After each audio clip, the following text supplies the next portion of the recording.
taller sobre adjudicación del Parlamento británico. Vamos a ver desde, digamos, cuáles son los principios que nos deberían juzgar, que nos deberían guiar como adjudicadores o como jueces dentro de un debate, cuáles son las comparativas que hay que juzgar, cómo juzgar comparativas, qué es la persuasión, cómo, digamos, cómo se persuade un juez o cómo tenemos que entender la persuasión en el Parlamento británico, cumplimientos de rol en términos de extensiones, de látigos, qué pasa cuando no hay cumplimiento de rol, cómo adjudicar una extensión ganadora, entre muchas otras cosas. Entonces, hay 4 principios principales cuando nosotros hablamos de adjudicar en Parlamento británico y todos estos principios, excepto el último tal vez, tienen que ver con un principio de justicia. Precisamente para que todos los equipos partan de la misma base, para que todos los equipos tengan la misma posibilidad de ganar, están estos 3 primeros principios de los que les voy a hablar. Que no nos persuadimos por un tipo de argumento en específico y que digamos, significa que somos un votante informado ordinario o un votante informado promedio, que es la forma en la que generalmente se hace referencia a quién es una persona que es una tabula rasa. Ya vamos a ver qué implica ser un votante informado ordinario, pero lo más importante que hay que saber es que lo que permite este principio es que independientemente de dónde venga el debatiente, qué estudie el debatiente, como nosotros como jueces somos una tabula rasa, cualquier debatiente, independientemente de dónde viene o lo que sepa o cómo presenta sus argumentos, tiene las mismas posibilidades de ganar. Lo que hace precisamente nuestro principio de tabula rasa es poner un parámetro igual para que todos los jueces sepan cómo juzgar un debate y así el hecho de que a mí me juzgó Juanita y a ti te juzgó David no implique que vas a tener un resultado distinto, sino si se cumple de manera adecuada el principio de tabula rasa, probablemente lo que busca o digamos la esencia o el deber ser de este principio es que independientemente de quien te juzgue puedas obtener un resultado relativamente similar, precisamente porque todos partimos de la misma base que es somos tabula rasa y no podemos ir más allá de lo que iría una tabula rasa. El segundo principio, que creo que es un principio también muy importante y es uno, digamos, en el que a veces fallamos como jueces, y es el principio de no intervención. El principio de no intervención implica que nosotros como jueces solo somos espectadores del debate, ¿cierto? Implica que nosotros no podemos completar argumentos de los debatientes, así creamos que, digamos, que el argumento podía tener sentido. Si la explicación para que tuviera sentido no estuvo, nosotros como jueces no la podemos adicionar, ¿cierto? La segunda cosa que implica el principio de la intervención es no descartar los argumentos que no consideramos importantes a priori. Y esto es supremamente importante. ¿Por qué? Porque muchas veces nosotros como jueces e incluso como personas que no solo hemos sido jueces en nuestra vida, sino que también somos debatientes, pues cuando vemos una moción se nos ocurren, digamos, caracterizaciones que podrían ser persuasivas, se nos ocurren argumentos, se nos ocurre el mejor caso posible. Eso es válido, pero eso no puede entrar dentro de nuestra adjudicación. Es decir, nosotros no podemos descartar un argumento porque cuando estábamos pensando la moción o cuando estábamos o cuando la vimos en un principio en, la, en la sala de anuncios, no podemos descartar un argumento porque a mí no se me ocurrió.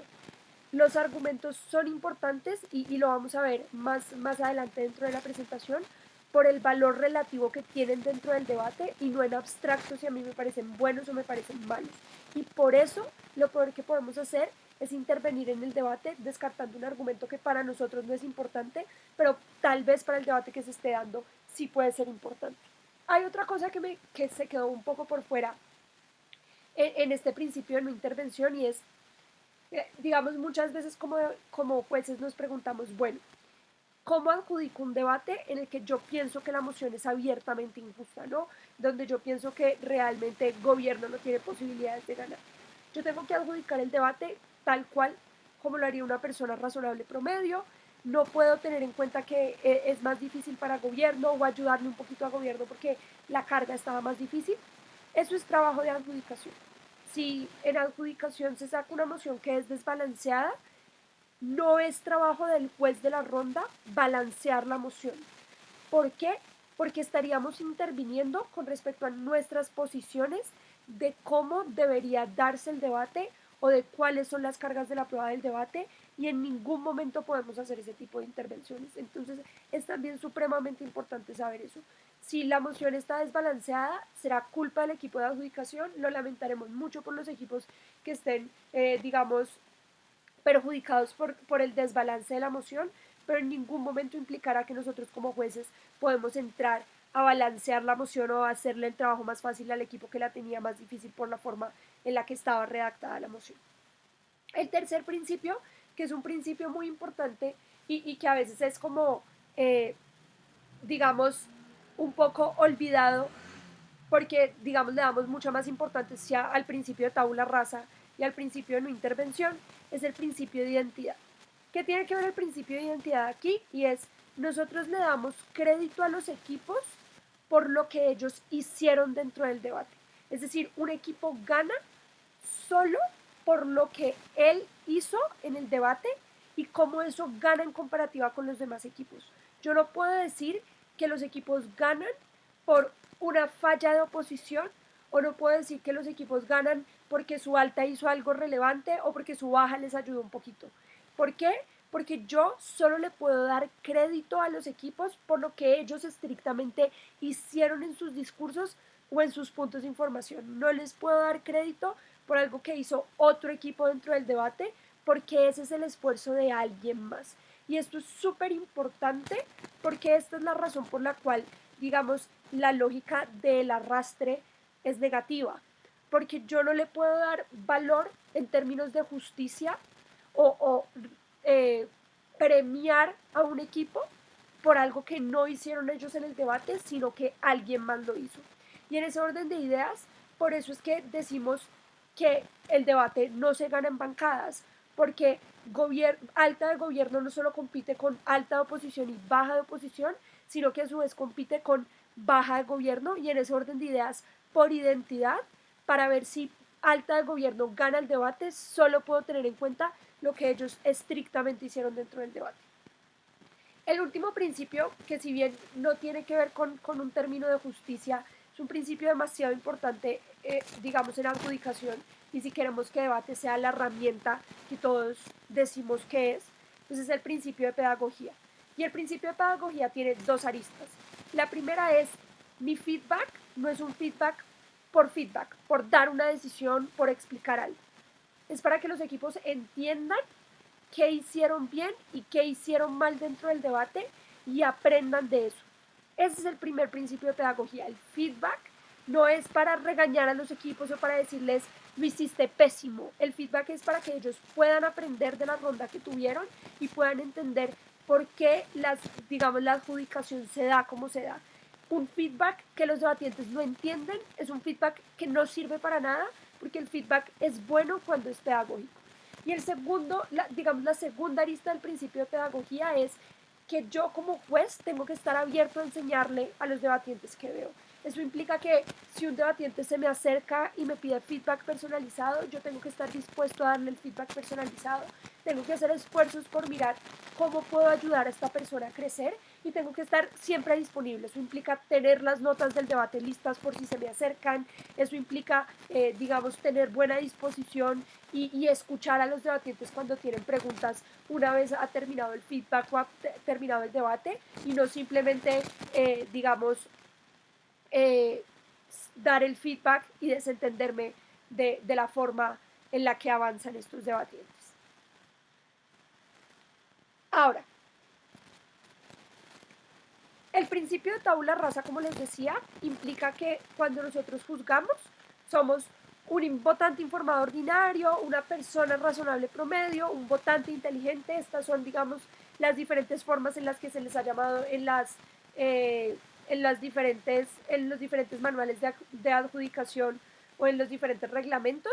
Pero en sí mismo, ¿qué implican todos estos, digamos, estos conceptos que les he dado? ¿Qué significa ser un votante informado ordinario? Significa tres cosas principalmente. Uno, que somos personas informadas, es decir, personas que leen el periódico, que saben quién es el presidente de cada país, que saben relativamente quiénes son los aliados de Estados Unidos, quiénes se llevan bien y quiénes se llevan mal, pero por ejemplo no sabemos cuál es el sistema de gobierno o los 13 ancianos que, eh, que se me fue la palabra, que gobiernan en Irán. No sabemos cuáles son los balances de poder en el Congreso estadounidense, no sabemos quiénes son los grupos lobistas más fuertes en el Congreso estadounidense. Esas son cosas que no sabemos porque no tenemos conocimiento especializado. Leemos periódicos, sabemos lo que una persona culta, una persona que constantemente ve noticias sabría, pero no tenemos conocimiento especializado de cuáles son las causas o cuáles son las razones detrás de las noticias que leemos. Entonces sabemos las noticias, como les digo, de orden nacional e internacional, pero no tenemos conocimiento especializado. Esto implica, digamos, conocimiento de relaciones internacionales, pero esto también implica, por ejemplo, que si yo soy abogada, cuando juzgo un debate, pues no puedo saber cuáles son los principios que sostienen el derecho a la legítima defensa, ni cuáles son los requisitos para que la legítima defensa se cumpla. Si un debatiente no me lo explica, yo no lo puedo entender. Segunda cosa que sabemos cuando somos un votante informado ordinario, sabemos reglas de lógica. ¿Y esto qué significa? Sabemos, uno, los principios aristotélicos de identidad, o sea, que una cosa es por las características que tiene. Sabemos los principios de no contradicción, es decir, una cosa es, pues no puede ser y no ser al mismo tiempo. Y sabemos las reglas del tercero excluido, sabemos reglas de inferencia, es decir, sabemos que si hay un argumento bien construido y de A se sigue B, entonces C. Sabemos los principios de las preferencias del consumidor, que probablemente el consumidor prefiere un balance entre calidad-precio. Sabemos probablemente que si el consumidor prefiere A sobre B y prefiere B sobre C, pues necesariamente prefiere A sobre C, que es el principio de transitividad. Ese tipo de principios los conocemos porque es algo que lógicamente como personas razonables promedio entendemos. Sabemos las reglas del Parlamento británico, ¿eso qué quiere decir? Sabemos cuánto es el tiempo, sabemos qué puede meter un látigo y qué no puede meter un látigo en su discurso, sabemos qué es y qué no es una extensión, sabemos, por ejemplo, cuando un argumento está impactado, cuando un argumento no está impactado. Y lo más importante de todo lo anterior es entender que a pesar de que no tenemos conocimiento especializado o sofisticado sobre los temas, eso no implica que el conocimiento especializado o sofisticado sobre un tema no nos puede convencer dentro de un debate. ¿Y a qué me refiero con esto? Me refiero a que si alguien me da conocimiento súper sofisticado sobre la forma de gobierno de Irán, a pesar de que yo como juez no se lo puedo dar desde un principio, porque primero lo tiene que explicar, porque yo no lo puedo saber de entrada. Si el debatiente lo explica y es persuasivo, puedo darle todo el crédito posible, porque somos personas dispuestas a dejarnos convencer. ¿Qué no somos cuando adjudicamos un debate? Uno, personas con conocimiento especializado, creo que no me puedo cansar de decirlo. Dos, personas que saben argumentos sobre la moción, ya les dije por qué, por el principio de no intervención. Y no somos personas con preconcepciones filosóficas o políticas. Es decir, no soy una persona que prefiere un mundo liberal sobre un mundo socialista, o no soy una persona que le da más valor a los argumentos de principios que a los argumentos de consecuencias porque soy una persona kantiana. Ese tipo de preconcepciones no pueden existir dentro del debate, a pesar de que yo como persona las tenga, para garantizar que cualquier tipo de argumento valga por su relevancia dentro del debate y no por su relevancia en términos de cómo yo veo la vida.